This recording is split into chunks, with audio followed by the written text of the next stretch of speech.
बिस्मिल्लाहिर्रहमानिर्रहीम। अस्सलाम वालेकुम दोस्तों, कैसे हैं आप? उम्मीद करता हूँ आप खैरियत से होंगे। हकीम हाफ़िज़ मोहम्मद बिलाल एक नए टॉपिक के साथ आपकी खिदमत में हाज़िर है। और आज का हमारा टॉपिक है दिल के वाल्व का सिकुड़ जाना, यानी दिल की शरियानों का तंग हो जाना और दिल की शरियानों के अंदर खून का लोथड़ा जम जाना।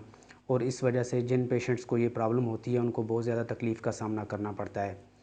अक्सर जो पेशेंट होते हैं वो थोड़ा सा चलें तो उनका सांस फूलने लग जाता है, दिल की धड़कन बहुत ज़्यादा तेज़ होने लग जाती है और दिल के ऊपर बहुत ज़्यादा घबराहट फ़ील होती है। और बाज़ औक़ात तो चुभन वाला दर्द, एक चुभनदार सा दर्द वो आपके दिल के मकाम के ऊपर महसूस होने लग जाता है।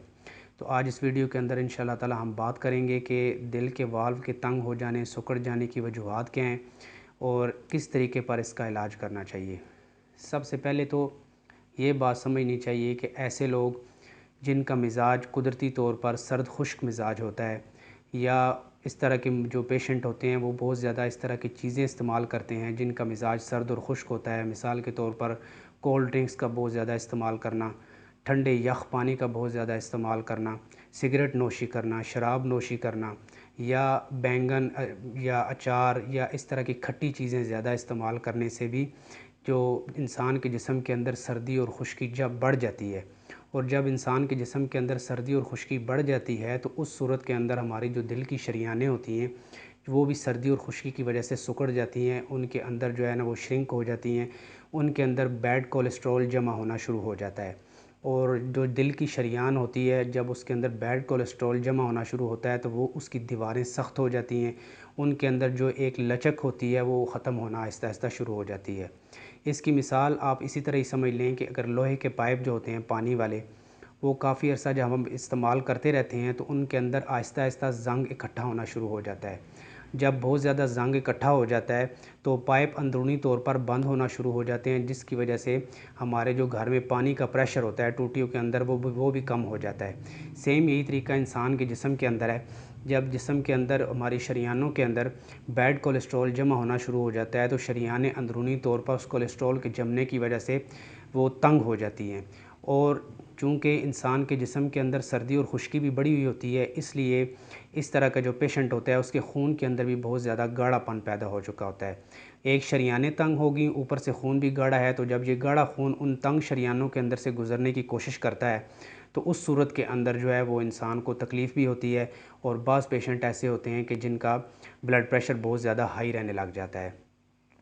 अब जब इस पेशेंट को ये तकलीफ़ होती है, वो किसी डॉक्टर को जाकर दिखाता है तो उसके मुख्तलिफ़ किस्म के टेस्ट किए जाते हैं और टेस्ट करने के बाद उसको बताया जाता है कि भाई आपके तो दिल के वाल्व सिकुड़ गए हैं और वो तंग हो गए हैं, या उनके अंदर खून का लोथड़ा वो खून का लोथड़ा इकट्ठा हो गया है, जिसकी वजह से ब्लड सर्कुलेशन सही तरीके से नहीं हो रही, इसलिए आपको ये तकलीफ़ है।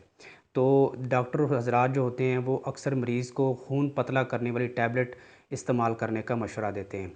खून पतला करने वाली टैबलेट लोप्रिन और एस्प्रिन टैबलेट होती हैं, जिसकी वजह से खून इंसान का पतला रहता है तो वो बंदा कुछ बेहतरी महसूस करता है।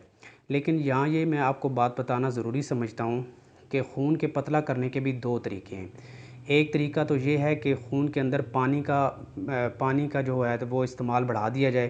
खून के अंदर पानी बहुत बहुत ज़्यादा जब इकट्ठा हो जाए तो खून भी पतला होना शुरू हो जाता है। लेकिन दूसरा तरीका ये है कि खून के अंदर हरारत और रतूबत को बढ़ाया जाए, जिसकी वजह से खून पतला हो। पहले तरीके के अंदर जो लोप्रिन और एस्प्रिन लोग इस्तेमाल करते हैं उस तरीके पर भी खून पतला होता है, लेकिन इस तरह के जो पेशेंट होते हैं उनका अक्सर खून पतला होने के साथ साथ जिस्म के अंदर बहुत ज़्यादा कमज़ोरी आना शुरू हो जाती है। इस तरह का पेशेंट कोई भी सख्त काम नहीं कर सकता। अगर सख्त काम करने की कोशिश करता है तो उसका सांस फूल जाता है और बहुत ज़्यादा उसको तकलीफ़ का सामना करना पड़ता है। जबकि दूसरा तरीका सेफ़ भी है, और उस तरीके पर अगर खून पतला हो जाए तो उसके साथ साथ जो शरियानें हैं उनके अंदर लचक भी दोबारा आनी शुरू हो जाती है। उनके अंदर से जो बैड कोलेस्ट्रॉल वगैरह होता है वो भी इंशाल्लाह आहिस्ता आहिस्ता घुल के वो ख़त्म होना शुरू हो जाता है और इंसान सुख का सांस लेता है। तो इसलिए खून पतला करने का सबसे बेस्ट तरीका यही है कि खून के अंदर हरारत को बढ़ाया जाए। जो ही खून के अंदर हरारत बढ़ती है